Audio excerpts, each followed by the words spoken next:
Now this is another, what we're about to see is another unique demonstration. You're about to see how we make this cloth out of the bark of the tree. This is the cloth that we Samoans used to wear before the Westerners and the outsiders started introducing all the other materials.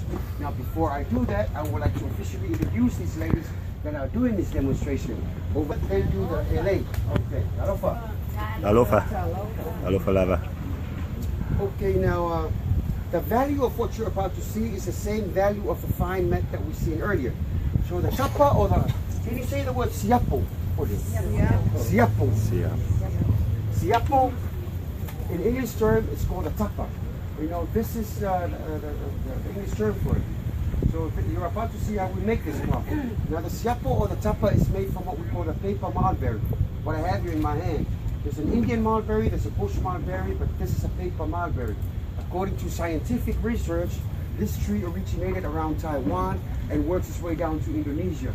So it is believed that these are some of the early plants or trees that was introduced by our ancestors during the migration. So it's actually a native introduction. I mean, it's actually an introduction into the islands. It's not a native plant. So the paper mulberry in Samoan, we call it u'a. Can you say u'a? U'a. There's a hook into it.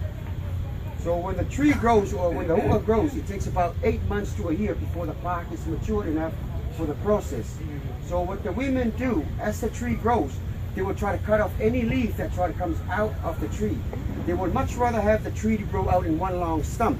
Because the reason why they clip off all these leaves coming out, because that leaf will eventually turn into a branch.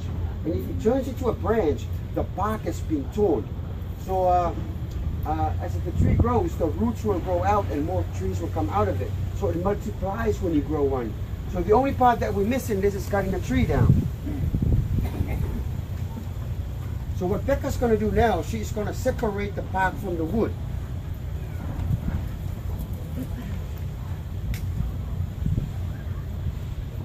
Now with the exceptions, that's about the only modern tool that she uses in this is the knife and the pair of scissors. But otherwise, everything else that she uses is from nature, like either from the ocean or from the land. Now, if we go back 10 or 15 years ago, they didn't used to use a knife and a pair of scissors. What they used to use as a cutter was more like a piece of bamboo strip. You know, so, but now the knife seems to work a lot easier for them. Now, this is one of our traditional knowledge and skills that still to this day, it's very much under threat. What I mean about under threat, because in the 1950s to the 1960s until the 1970s, a lot of the families will completely just stop doing it. The reason why they don't continue the practice is because they realize, what's the point of continuing it when we've got all these materials coming in to wear as clothes? But this is the benefit of tourism into our country, because if it wasn't for tourism, it would never slowly brought it back. But even though it brought it back, but it's only about a handful of families doing it. So all Samoans, they all know what a tapa cloth is. They all know what a siapo. But 85 to 90% of the Samoans has never seen what you're about to see right now.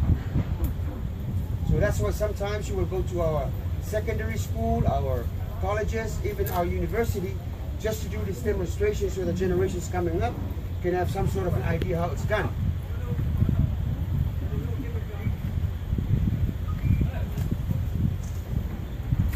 Wow. Now, like I said earlier, see how the granddaughter assists her in everything that she does.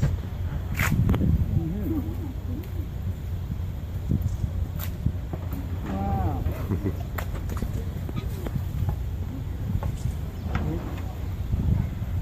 Now, after separating the wood, the bark from the wood, now what Becca is doing, she's rolling the material out. The whole idea once she rolls it is to get the curve out of the material. You know, because it's much easier for her if she works with the material if it's flat. Now when she unrolls it, the material is flat, then what she will do next, she's going to separate the inner part from the outer part. She's actually going to split the material in half. But this right here, what I have in my hand, this is for disciplining the children.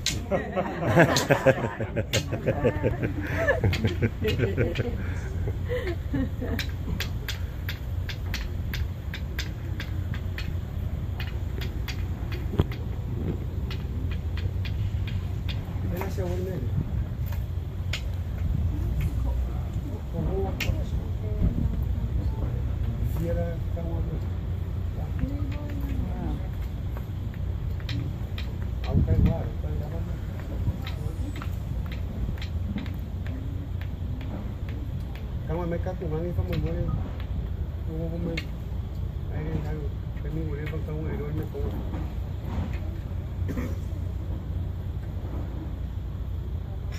Now after separating the inner part from the outer part, as you can see how she splits it up, the inner part is the only part that we use.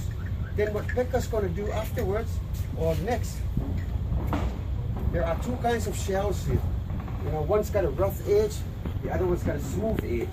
Now naturally these shells are both the same.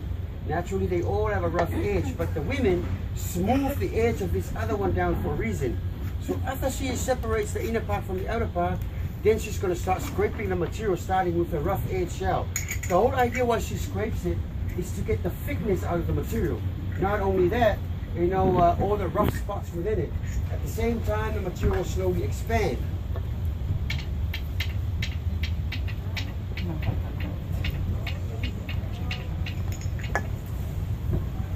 So the other uniqueness about Samoa is that whatever that we do, time is not a factor. You know, like we always take our time. You know, precision and perfection is the whole idea here. Because I'm pretty sure the way in your country, you always get things run on time. You know, like let's get this done next Monday because that's what the paperwork says. In Samoa, we always like, you know, take our time doing things. Have you ever heard of the phrase called island time? Yeah. So what's your definition of that? Take it slow and easy. Yes. Mañana. Yeah, mañana. It's good enough for me. Okay, for example, like you can have like, you know, you can talk to a Samoan woman and you tell her, okay, let's meet over here tomorrow at 10 o'clock. I will put my life on it. The Samoan woman is not going to be here at 10 o'clock. So you show up and you sit there and you wait and you wait and then you start giving your time. And then when she finally shows up like a 1 hour, 2 hours later, you would think she's going to show up with a guilty face and then apologize. No, she's going to show up with all happy face. Go, oh, you're here. Or the other way around, it's the same thing. Let's just say the Samoan woman gets here on time and you come in late and she waits and she waits and then you show up and you all have that guilty feeling like I gotta apologize. The minute you apologize, they're gonna stop you and say, why? You're here. You know, it doesn't bother them. So the island time is something like, you know, we're so used to it. But we have to adjust to it when we come to your country. That's why we get fired from our job. Because we cannot adjust to the time. The boss will try to tell us, 7 o'clock means 7 o'clock. I'm here at only 7:15, only 7:15. You know, that phrase, but no, you know, we realize that we have to go on time when we go overseas. So the scraping part is not just the idea of scraping. You know, there's a certain technique into it. You know, it's all about the forearms and the shoulders, because if she puts too much pressure into it, there's a possibility that the material might split. Mm-hmm. Yeah.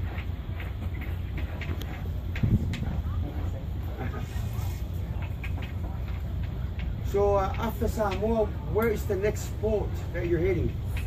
Suva. Suva, Fiji. Right. Well, I think you can always tell the captain after Samoa you don't need to visit any other islands again. I mean, you get to the best of the best. Yes. I agree. So I think it should be another, you know, opportunity for you to give you more info. Oh, this is Ese. Tied up. Remember to try. This is the coconut juice I was trying to tell you. And this is one of our ancient tools that was handed down by our ancestors 1,000 years ago, and we're still, you know, using it. Anyways, you know, if you do get a chance to travel around the islands, you're going to see a lot of these graveyards in front of people's houses or tombstones. Yes. Now, before the missionaries landed, the Samoans, we never bury our people in the ground. What we used to do to a person when they passed away or died, we get the stopper cloth or the fine mess that you saw being woven, we wrap you up in it, put you in a canoe, and they will all escort you out into the ocean and let you go. You know, the ocean is more like our graveyard, because we believe we came from the ocean, that's where we belong. We do not burn it.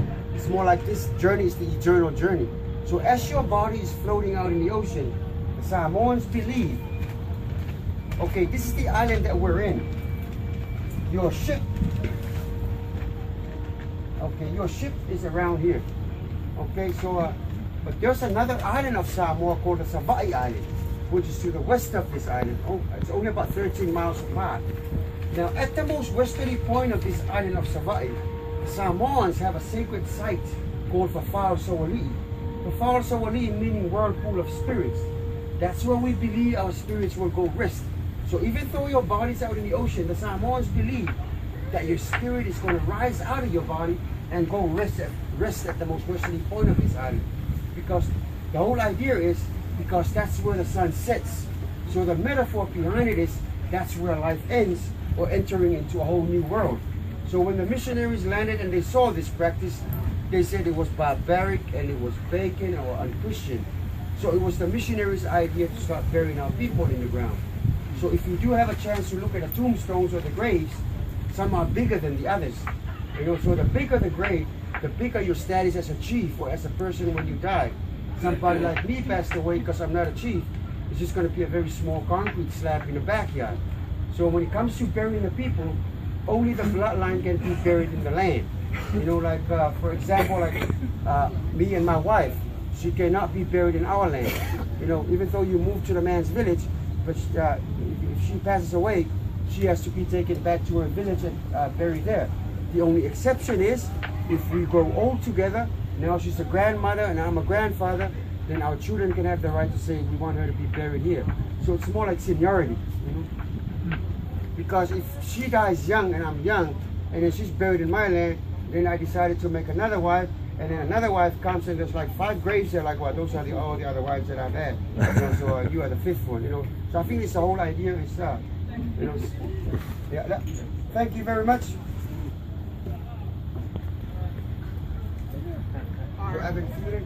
Are all the Samoans now members of churches? Yes, all Samoans are religious people. So not your traditional religion from years ago, but now. Because it was based on that belief. So that's why it was very easy for them to transition, because of the same God, you know. So there are no such thing in Samoa as atheists. You know, like, if you tell Samoans you don't believe in anything, they would be like, you know, at least believe in a tree or believe in a shelter. It's hard for them to believe you cannot believe, not just God, but they were hard for them to believe you cannot believe in anything. Like, can you at least tell me you believe in a fish or something, or just, you know, their way of thinking.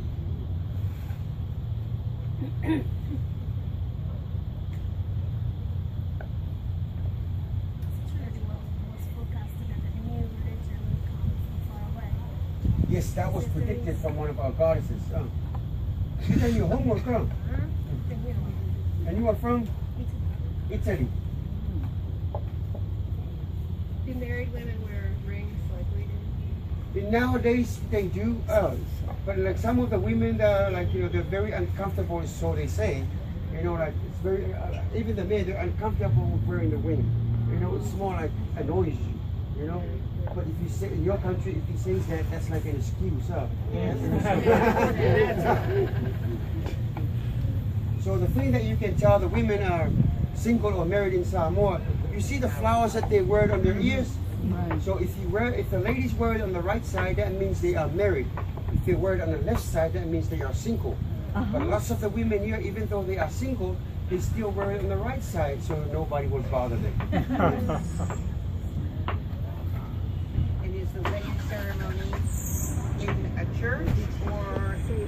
When the missionaries landed, we all sort of like, you know, changed into the Western ways of wedding. But it's always, you know, there was the older one, they tore it down about 6 years ago and rebuilt because it's almost the same shape, but not the same architect. That one is more fancy. The reason why we tore it down is because we have a major earthquake back in 2009, and it created cracks on the walls. Did you know that if there's no cathedral in a town, it cannot be a city? A cathedral will make a town a city. You know that. So that's why, like when the cathedral was torn down and rebuilt, that one, Apia was no longer called a city, but it was called Apia town, until it finally was completed and it was a city again. The English language, you know. So this is like the second language in Samoa. Samoa is not like Mexico, like go in there and you get lost because hardly anybody speaks English. All Samoans, they all speak the basics. It's very easy to get around Samoa. Malo, give a hand for Peppa on that wonderful job.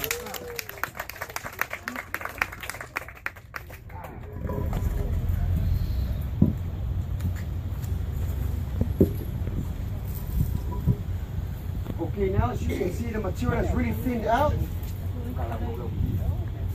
She should be entitled to a massage after. She's used to it. This is like part of her growing up. And it keeps her in shape. You know. She's actually 80 years old. Okay, now the material is slowly thinned out and all the rough spots are out of it. So now this is going to be the last part of the expansion. Can you say the word eat it? In English, it's a club. Now 4 sides. The other 2 sides got the grooves on it. The other 2 sides just plain smooth. So this is where she's going to start bounding on the material by starting with the groove side. Now you're going to notice that she pounds on it. She always has to start from the center outward, center outward. She can never pound from one end to the other. Always start from the midsection and work her way outward. Now this is where you're really going to see the material expand.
Now remember, this is the width that we started out at. So it's almost about 4 to 5 times wider than the actual width that we started out with.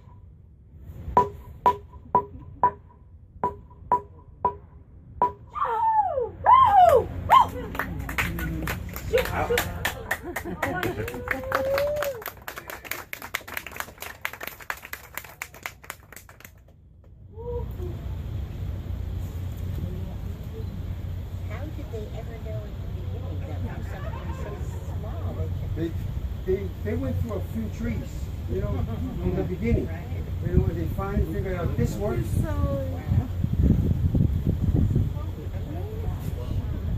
Oh, look at that.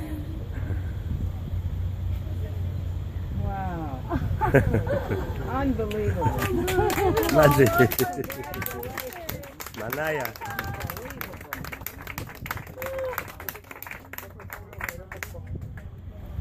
Okay, you see the holes in it? Now these holes, these are the reactions from the leaves that try to come out of the tree at the early stage.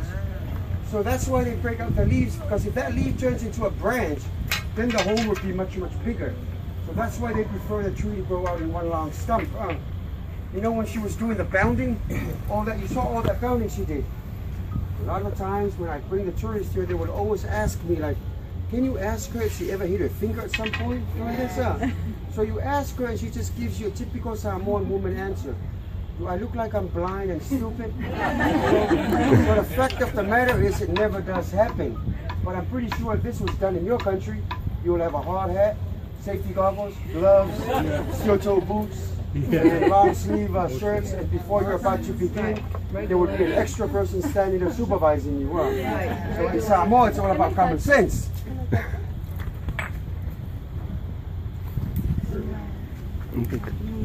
It's a miracle. It's a miracle. That's what the missionary says. Okay, now after this part, after this, then it's a drying process. So the women do not want to put it out in the sun. The women will much rather prefer to dry it out in the shade, because if they dry it out in the sun, you know, the sun will dry the material so quickly, it hardens the material up. So they prefer to let it dry in the shade and let the breeze do the drying in a very slow process. So good breezy days like this, it'll take about 3 to 4 hours. So when it finally dries out, the material will still be soft. So since we don't have 3 or 4 hours to wait for this piece to dry, I have personally prepared this piece. Okay, so the drying pieces. Now when it is dry, then what the women will do next, we'll patch the holes and put our designs on it. Now later on, I'm going to speak about the designs that we carve on our bodies. But the designs that we put on the clothes that we wear, it speaks about the environment that we live in. It speaks about the stars of the sky. It speaks about all the creatures of the ocean. It speaks about all the plants and the trees of the rainforest. Because without these two elements, the ocean and the land, you know, we will never be able to survive. So our culture, land is another very, very important element in our culture, is to protect our environment like the ocean and the land.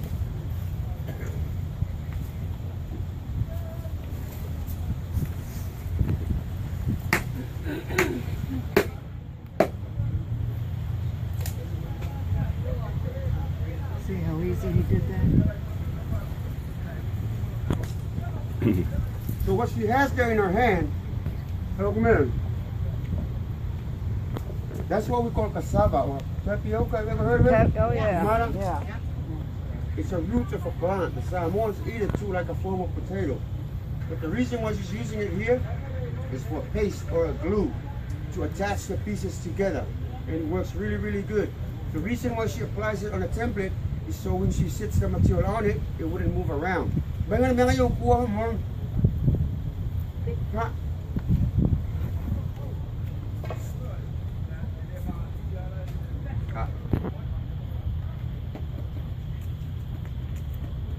So this is about one of the things that the main blade in is, carving the design.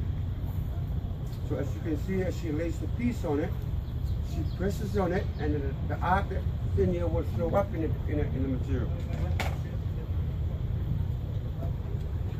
So the liquid that she has in that shell, that liquid has been squeezed out of the tree called the oa.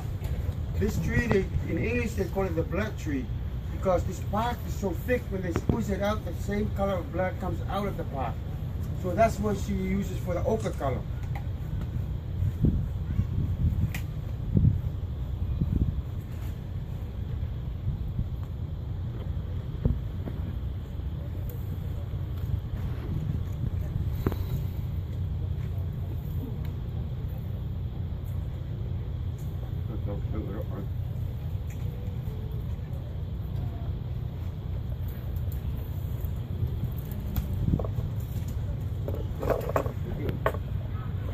Because that's just a small piece that's working on it. So by patching the holes, sometimes you would cut small patches and sit on top of it. But then what will happen, you can see all these small patches being exposed. So to avoid the patches being exposed, she will actually put a whole new piece on top of it. So in that case, the patches are covered and all the holes are completely sealed. So all these pieces that you see, they're all like two pieces together. Now the thickest piece that the Samoans will do on this, the biggest piece, like I said, is what we used to wear. It's a lava lava size. Can you say the word lava lava? Lava lava. Lava lava is our sarongs. We love it so much we said it twice. Lava lava. So this is what we usually wear.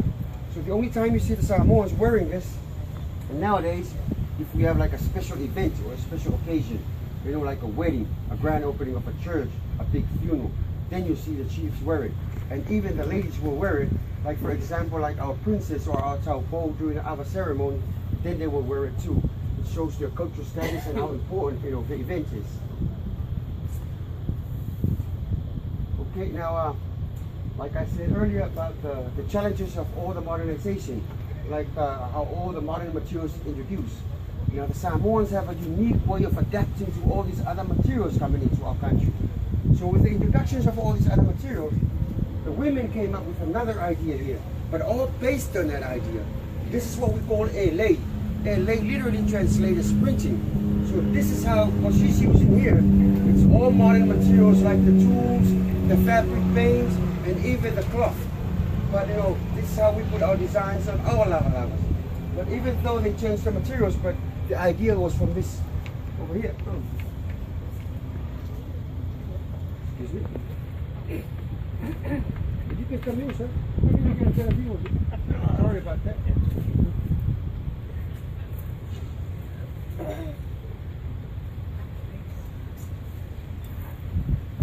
What else is it?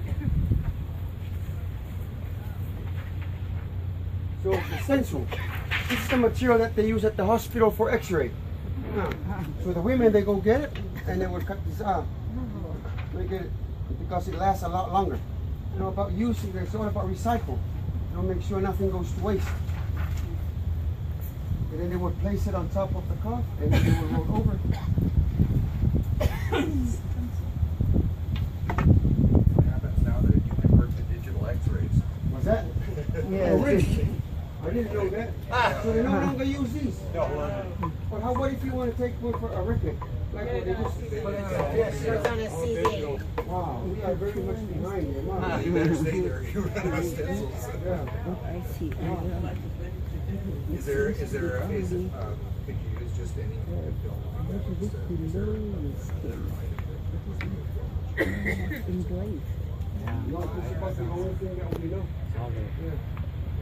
Not in the Is tattoos. it always a tradition? Red seems to be the Yeah, like, you know, stands for our blood. Come from here.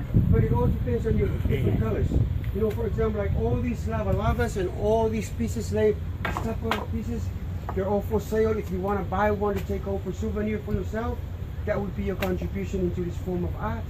Especially the lava lavas, you know, like if you wear it, it just camouflage right into us and they would never notice. So give a hand for the ladies and the wonderful demonstration.